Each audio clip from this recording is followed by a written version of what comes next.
Hey, what's going on, guys? My name is Jake from today'siphone.com, and here's your TIP Daily for January 8th, 2013. Okay, now there were a few rumors today regarding a cheaper iPhone, so let's talk about them. The first is coming from Digitimes, and it claims that Apple is going to release a cheaper version of the current iPhone later this year, but it won't exactly be like the current version because it'll be made with a completely different design, and it'll have a 5-inch screen, and this is more geared towards like China and emerging markets where a 5-inch screen is dominant. Now apparently whoever told Digitimes about this has actually gotten their hands on the device and can guarantee that it has a 5-inch screen, a completely new exterior design, and it is real and it exists and it will hit store shelves the second half of 2013, and this person is a liar.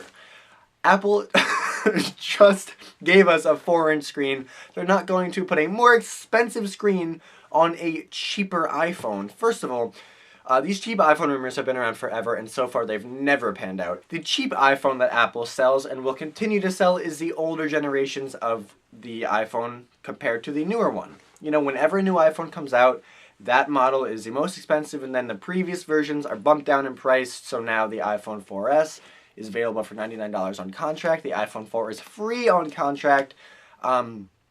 There's just no way that this is happening. If Apple was to put time, energy, and money into developing a new iPhone, especially this close to the release of the iPhone 5, it's certainly not going to be to sell a cheaper device. Now that isn't the only cheap iPhone rumor we've heard today, and that one is very ridiculous, and this one is only slightly ridiculous. It actually comes from the Wall Street Journal, and it basically states that Apple's been working on cheaper iPhones for a long time now, but we actually could finally see a release of one sometime this year. It'll probably resemble the current iPhone, but with a less expensive body, maybe made of like some polycarbonate plastic or something like that, instead of the more expensive aluminum of the iPhone 5. Once again, I don't see this happening. I mean, this is a much more reliable source, but you know, the Wall Street Journal has still gotten things wrong, especially when it comes to Apple.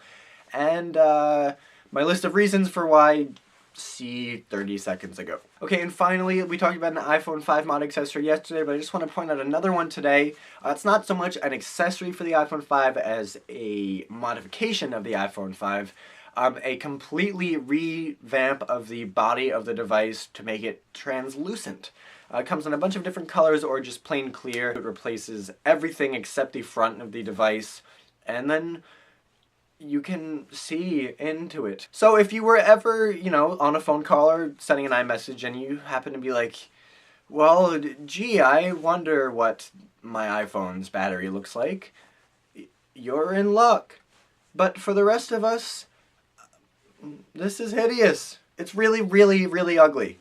It comes in a bunch of like tinted colors, like I said before, which are also really ugly. It's available on iPhone 5 Mod's website now for $39.90, which just make it $40. And if you want every one of the really ugly tinted colors, you can pick up the whole package for $169. Okay, well that's all the big news for today, guys. Thank you very much for watching. Your question of the day today is, what is your reason why Apple will not release a new, cheaper iPhone?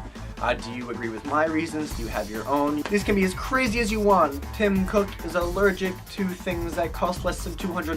iPhones are like eclipses and they can only happen once a year. That may not be right. Whatever it is, you can let me know in the comment section down below or on Twitter at TIP_Jake. Please don't forget the links to everything I talked about in this video in the description down below, so definitely check those out. Holy crap, that was really fast. My name is Jake from Today's iPhone, and please don't forget, for more news, views, and reviews, definitely head over to today'siphone.com.